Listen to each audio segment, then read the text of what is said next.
Hai Sobat Jakon, tidak terasa kita sudah berada di penghujung tahun 2020.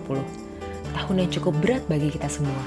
Namun, tetap harus dijalani dengan berani, dengan penuh rasa semangat. Kali ini Sobat Jakon akan mendapatkan informasi mengenai evaluasi kewajaran harga yang sesuai dengan Peraturan Menteri Pekerjaan Umum dan Perumahan Rakyat Nomor 14 Peraturan Menteri Tahun 2020. Apa saja sih yang dilakukan dalam evaluasi kewajaran harga ini?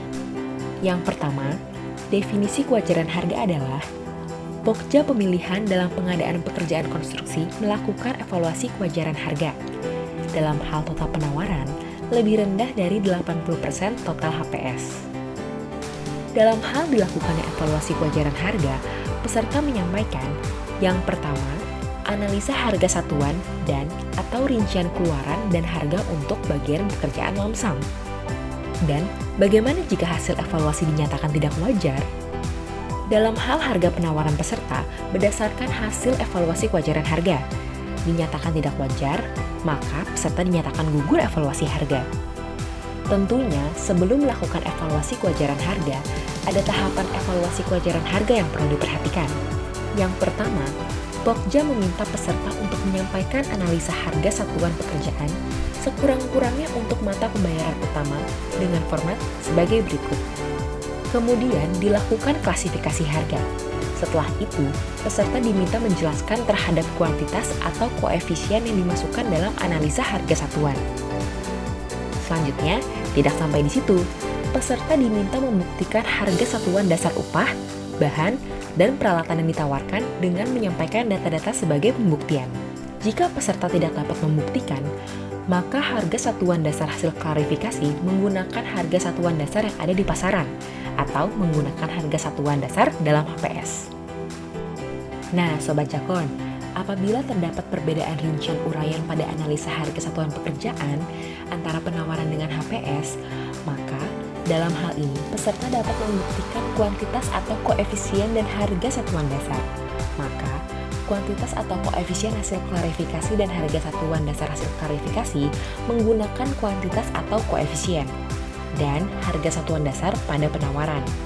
Dan dalam hal peserta tidak dapat membuktikan kuantitas atau koefisien dan harga satuan dasar, maka kuantitas atau koefisien hasil klarifikasi dan harga satuan dasar hasil klarifikasi berdasarkan rincian uraian pada HPS. Berikut ini adalah contoh analisa harga satuan pekerjaan dalam tahapan evaluasi. Selanjutnya, contoh bukti harga satuan dasar penawaran bahan dalam tahapan evaluasi.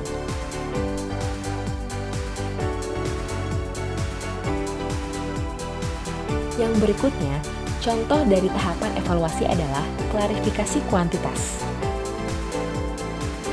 Apabila hal ini berbeda, namun berdasarkan metode pelaksanaan dapat diterima, maka koefisien yang ditawarkan peserta dapat digunakan menjadi koefisien hasil klarifikasi.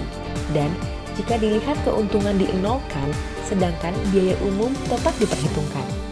Dari angka 4, 5, dan 6 di atas diperoleh kuantitas atau koefisien hasil klarifikasi dan harga satuan dasar hasil klarifikasi.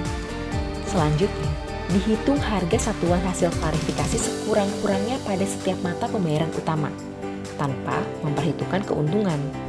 Nah, Sobat Jakon, masih ada beberapa contoh tahapan evaluasi. Kini, mari kita simak contoh rekapitulasi kewajaran harga.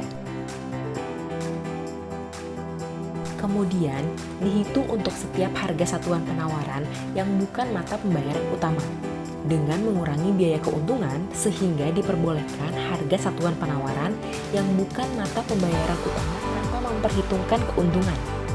Contoh selanjutnya dari tahapan evaluasi adalah contoh rekapitulasi kewajaran harga.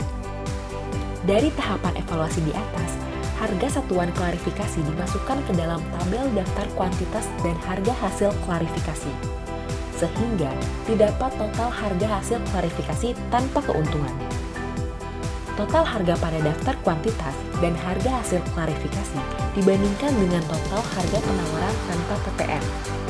Penawaran terkoreksi di luar PPN versus penawaran hasil klarifikasi di luar keuntungan dan PPN.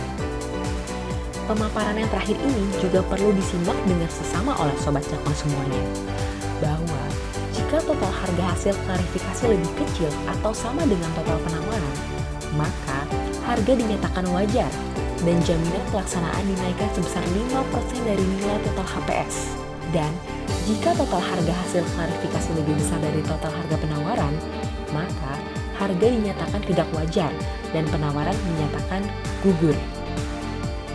Oke, cukup sekian Sobat Cakon. Terima kasih dan sampai jumpa lagi.